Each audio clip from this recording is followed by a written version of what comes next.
From April the 11th to 18th, Namibia's Minister of International Relations and Trade, Selma Ashipala-Musavyi, paid an official visit to China.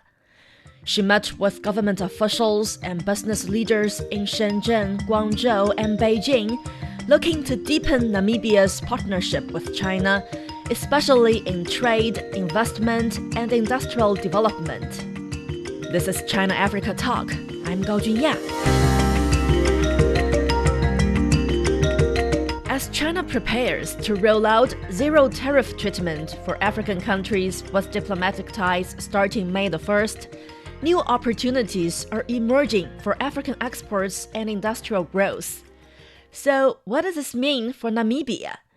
And with 2026 designated as the China-Africa Year of people-to-people exchanges, how are the two countries working to bring their peoples closer together? I sat down with Minister Ashipala-Musavyi to explore these questions and more. Minister Ashipala-Musavyi, thank you so much for this interview opportunity. Thank you so much for having me. You're leading a delegation here in China, and I know you've been to Shenzhen, and yesterday you had a business roundtable here in Beijing. How was the trip so far, and what are some of the achievements, and what are some of the priorities of your trip? Yes, indeed, I'm leading a delegation to China. I started in the Guangdong province. I was in Shenzhen, and then after that I went to Guangzhou. I'm here at the invitation of my good friend and colleague, Foreign Minister Wang, for us to enhance and strengthen our bilateral relations, which come a long way, as you know. So my focus here has been twofold. One is to strengthen bilateral relations between the two governments, but also to enhance our bilateral trade, to invite Chinese business people to increasingly take an interest in Namibia, come and invest in Namibia so that we can bring about a positive trade balance between our two countries. In terms of what I've achieved so far, I've seen that there's been growing interest everywhere we were. There was really genuine interest in Namibia, in what Namibia has to offer, in terms of bilateral trade, in terms of tourism, but also people-to-people contact. Specifically, when it comes to our bilateral cooperation in traditional sectors such as agriculture, mining, and energy, can you introduce to us what is the current state and what more would you like to see? We have a new government, a government that is being led by the first female president Namibia has ever had. And she has identified sector priorities in order for us to bring about sustained economic growth, because we are facing a high youth unemployment rate. So among the priority sectors is agriculture. Yes, it's traditional. However, what we want to focus on is agribusiness. What do we mean? We want to process our agricultural products so that we can begin to export finished goods.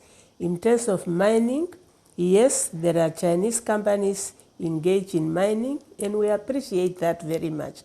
But what we want to do now is to add value to our mineral resources, whether it's diamond, whether it's copper, lithium, and all other minerals. We want to begin to add value to what we produce. And then tourism that you have also mentioned, we want to increase that exchange of visits between our people and your people so that we can learn more about the cultures of the two countries as a confidence building measure. Trade is not just about profit making, it's also about relationship building, and we want to engage and encourage that so that we can enhance our cultural relationship. Yeah, speaking of agricultural products, China has been importing Namibian beef. Yes. And the latest message is that we're going to have Namibian mutton, yes. Is it? And so, goat meat. And goat meat Yes. as well. Yes. Yes, we always say Namibian beef and other types of meat can only compete with itself. Our meat is doing very well, and that's why we want to begin to now export mutton meat and goat meat. Our phytosanitary standards are very, very high. You can trace Namibian meat from the farm, where it's coming from, to your fork. That is how high our standards are. But we are also want to introduce other meat products, not only just meat, our sausages, our dry meat, which is a delicacy in Namibia, and I have no doubt that it will find a market in China. And we can't skip your fishing products, of course. Our fishing products, and in fact our oysters, our abalones, our grapes, our dates, our blueberries, those are all products that Namibia, I think, can have a market in China, just as we enjoy some of the fruits from your country here. So I think really there is great opportunity which is built on the excellent relationship that we have, that our two countries can begin to explore more for mutual benefit, because we are already cooperating, we are already trading, we just want to increase the volumes and also in terms of the scope. You were speaking about the products that we've been trading, and also we can't skip one fact, that is starting May the 1st this year, China is going to implement zero tariff treatment to all 53 African countries with diplomatic ties, of course Namibia included. So what opportunities do you see when it comes to Namibia's exports and when it comes to value addition, as you just highlighted? You know, first I need to express Namibia's thanks and appreciation to the government of the People's Republic of China, because I think the gesture from China to extend the zero tariff measure regime to African countries is a direct product of the Forum of China-Africa Cooperation, FOCAC. So we are very happy about that and we welcome that. How Namibia and other African countries, but let me confine this to Namibia, is going to benefit is manifold. First, it will build confidence between our two countries and also our two private sectors, because non-tariff measures are a confidence building measure. Number two, I think it will generate industrialization and optimize it and enhance it in order for us to gain more access to the Chinese market. I think it will accelerate the industrialization process in our country and also Africa in general. For Namibia, we are a coastal state. All of our neighbors who do not have access to the sea depends on our port. So it means more businesses for the Walvis Bay port, because the cargo has to go through our port. And I think it will be really a way of what Africa has been talking when we say the Africa we want. Yes, we are endowed with resources, but we do not want to remain a source of raw materials. We want to add value to our products, being it minerals or agricultural, so that we can become more relevant to the Chinese economy, but also to the global economy. So we are looking at it from that perspective, and I think it's a very welcome measure. You mentioned that Namibia is a coastal economy, yes, and of course with the famous port Walvis Bay, yes, and Lutskret? And Lutskret is becoming very, very relevant and critical. The fact that we have now discovered oil, it's a new industry. That is where the exploration is, and that's the relevance of those are our two deep ports. So I think we will begin to reap the benefit of our investment in terms of expanding and deepening these two ports. So it's a mutually beneficial gesture. Yeah, maybe for our listeners who don't know the geographical location of Namibia that much, yes. Can you just elaborate like what important role will Namibia play when it comes to regional logistic hub? Yes, yes. No, I can. We are located in the southwest of the African continent. The whole west, we are basically bordered by the Atlantic Ocean, which it's a unique feature because you see the convergence of an ocean and the sand dunes, which actually where we've derived the name of our country from. And we have neighbors in the north. The north is Angola, the south is South Africa, but then on the east, most of our neighbors are actually landlocked. So we are a logistical hub in the sense that not only countries that do not have ports, but even Angola, southern Angola, uses the Walvis Bay port. Then you have, as far as the Democratic Republic of Congo, they use the Namibian port. Zambia, Malawi, Zimbabwe, Botswana, they all use the Walvis Bay port. That's why we consider ourselves in the Southern African region, we are a gateway to the rest of Africa and to the rest of the world.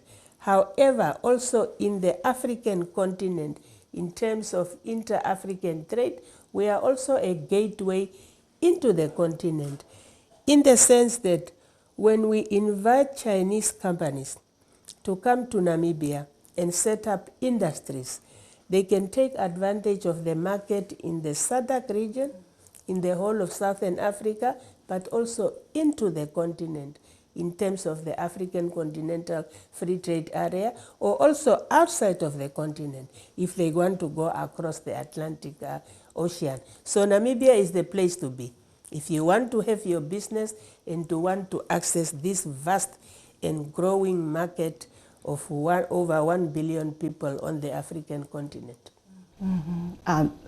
Definitely quite a lot of potential to tap there. Yes. And speaking of those rising new sectors when it comes to bilateral cooperation, which are gaining momentum, be it digital economy, be it green development. I know China's green energy, green vehicles are playing an increasing role there in Namibia. So can you tell us what more can we do? What have we reached so far? You know, as I said, I visited Shenzhen, which I'm told is it's the equivalent of the Chinese Silicon Valley.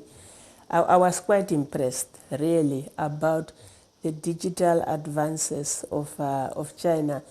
We have a young population, and we are encouraging them to take an interest into the Chinese economy. So in terms of bilateral cooperation, that is an area that we are also looking at. First, in terms of capacity building. As you know, a lot of our young people are in your country studying, and many of them are actually taking an interest in that area, which is good.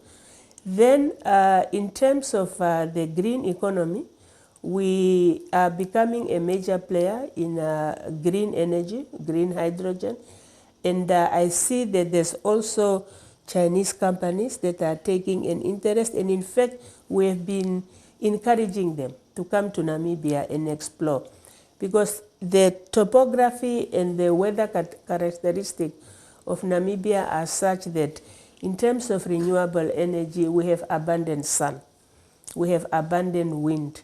Those are all sources of energy, and we also have other mineral resources which we are looking at, because we have decided that in terms of our energy mix, we want to look at everything, because without energy, you cannot industrialize. And that is a sector that I'm very happy that more and more Chinese companies are taking an interest in terms of Namibia. You just mentioned young people. I know at the Business Roundtable you spoke to a lady, Namibian student, right? Alina. She's now pursuing her PhD at China University of Geoscience. And you're encouraging her to be an ambassador for Namibia. Actually, I talked to her later and she said she's so committed to bridging the two countries and enhancing mutual understanding. I was very impressed, really. First, I was very encouraged that she saw it necessary to come to our business forum because she speaks your language. She engaged with ordinary people, business people, and this is what I've always been telling all our young people wherever they are studying, that we are all ambassadors for our country. We are here to promote relationships not only at the government level but also at the people-to-people contact. And she is studying an area which is non-traditional. She's doing geoscience, and she's interested in mining, she's interested in the green energy, she's interested in AI. So you are actually grooming an asset that Namibia will use to the fullest advantage as soon as she completes her studies. And let me just tell you that she's very happy here. I also talked to her. She's enjoying her stay in China. Yeah, it's always good to see young people who are now at the front line of Namibia-China cooperation. And also to enhance people-to-people understanding. We know that this year has been designated as the China-Africa Year of People-to-People Exchanges. You just mentioned tourism. Of course, it's a quite significant sector of Namibia. So how significant do you think the Chinese market is to Namibia when it comes to tourism? And I'm wondering if there is going to be any facilitation policies from your government that will further facilitate such travels, or be it a visa or flight.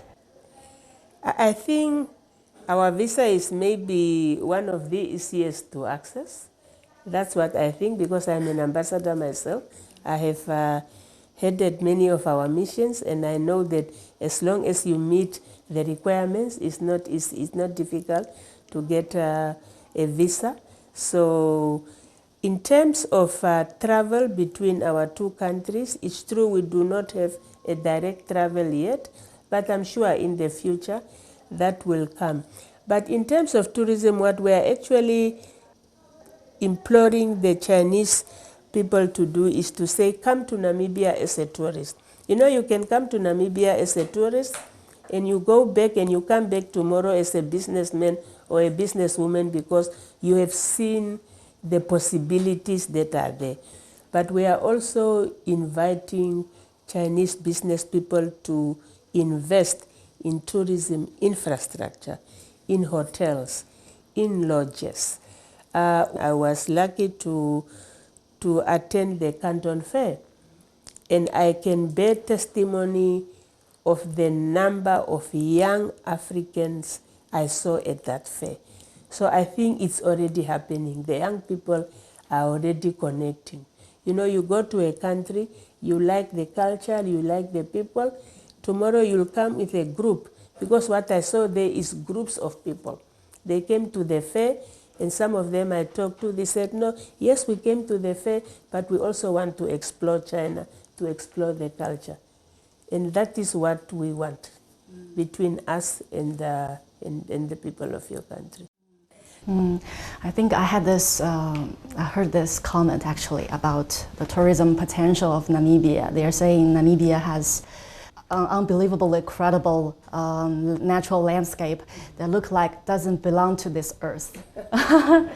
Thank you. Yeah. So I think for someone, like you said, for someone who's been there as a tourist first, they will find a way to settle down and to further engage with the local communities. Yeah, no, thank you. And thank you really for the comment. It's the first time I've heard someone, talking so remarkably about the fauna and flora and the pristine images of Namibia. It's true, it's a country which is like many countries in one. The north is different from the south is different from the west, the center. But for me, the striking picture is the Atlantic Ocean and our sand dune. We have the highest sand dunes in the world. Just that convergence of the Atlantic Ocean and the sand dunes coming together is breathtaking. And I don't want to say more about it. I want the Chinese people to come and experience it for themselves, where you climb a sand dune and you are in your own world, just you and nature. And when you get onto the top of the sand dune, there is the Atlantic Ocean greeting you. It's pristaritic. It's unbelievable. Yeah, just like you said, what's the name of Namibia comes from? The name of Namibia comes from the Namib Desert. Yes. Yes. So now I want to come back to our bilateral relations. We know Namibia and China have enjoyed 36 years of diplomatic relations now. And I just want you to take us through some of the journey, like what key milestones that you can share with us. Our bilateral relations, we are now clocking 36 years, but that is after Namibia's independence. Our relationship started long before Namibia's independence. As you know, both our countries have diplomatic missions. You have an embassy in Namibia. We have an embassy in China. The bilateral visits between our two countries are outstanding. Every time during the inauguration of a new president in Namibia, China has always sent a very high-level delegation to Namibia. So the relationship is strong in terms of bilateral cooperation in all the areas that I have mentioned: agriculture, education, health, transport, fisheries. Every sector we have bilateral cooperation. In fact, even the port that I was talking about, the deepening of the port happened with Chinese technology. What we are now embarking on currently is really to focus on the new and emerging sectors: mining, as I said, value addition; green energy, value addition; AI. That is now what we are focusing on, because that is where you have an advantage.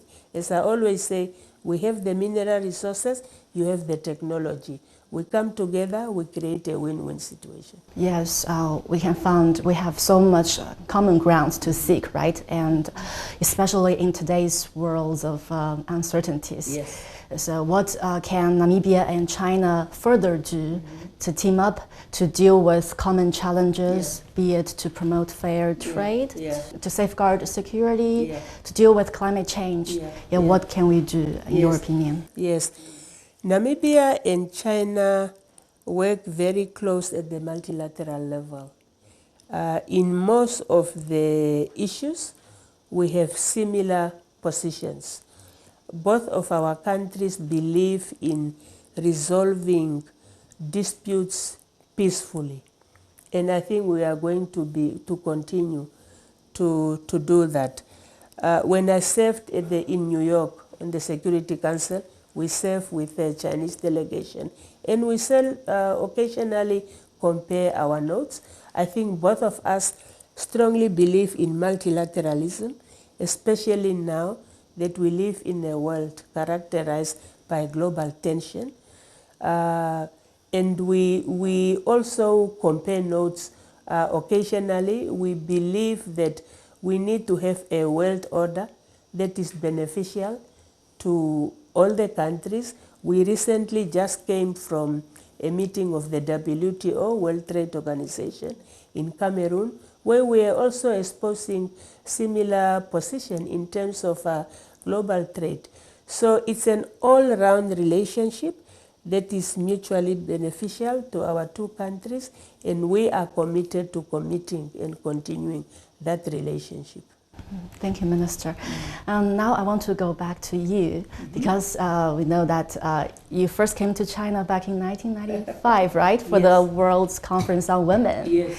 Can you just take us back to that historical, journey? Yes. And you've come to China, many times since then. And what have been some of your observations on China's development? Okay. I came to China the first time September 1995, when China hosted the Fourth World Conference on Women. It was a very successful meeting, but because I was heavily involved in the conference, I didn't really see much of China. And then I think I came back 5 or 6 years after that, and I could not recognize Beijing. I don't even know where I stayed that time. And since then, I've been coming back severally. I came to most of the FOCAC ministerial meeting as well as the summit, and every time I come to China, there's positive development in terms of the economy growing, in terms of the infrastructure. And I really want to take this opportunity to commend once again the government and the people of the People's Republic of China for the economic advancements you are making, but also in terms of what you are sharing with the countries of the Global South. And also, what stood out for us is you're a woman leader. You've been leading this international relations and trade department. Yes. And we have a Namibian ambassador, female, Yes. and your president, and Yes. Daitwa, a female Yes. leader. Yes. How do you see the growing role of women taking on leadership roles? Well, I think what it shows really is that sex does not determine one's capacity. It's the commitment and the devotion you bring to your work. It simply means that women can also lead. That's how I look at it. Thank you. Thank you very much. I'm so encouraged. Thank you very much. And keep it up. You're also a woman journalist. So we are all doing what we can to encourage the younger one, the girl child, the boy child, that you just have to be passionate about what you are doing so that we can make the world a better place for everybody. Passion and commitment. Thank you. Thank you, Minister. Thank you very much. Thank you for having me. That was quite an encouraging message from Minister Ashipala-Musavyi to end our discussion. And personally, I found what she said quite relatable. Being passionate and devoted to what we do and taking small but steady steps, that's often how meaningful change begins. China-Africa Talk will continue to bring you more stories of China-Africa cooperation from Chinese and African perspectives. You can find us on major podcast platforms and on Substack for more. I'm Gao Junya. Thank you for listening.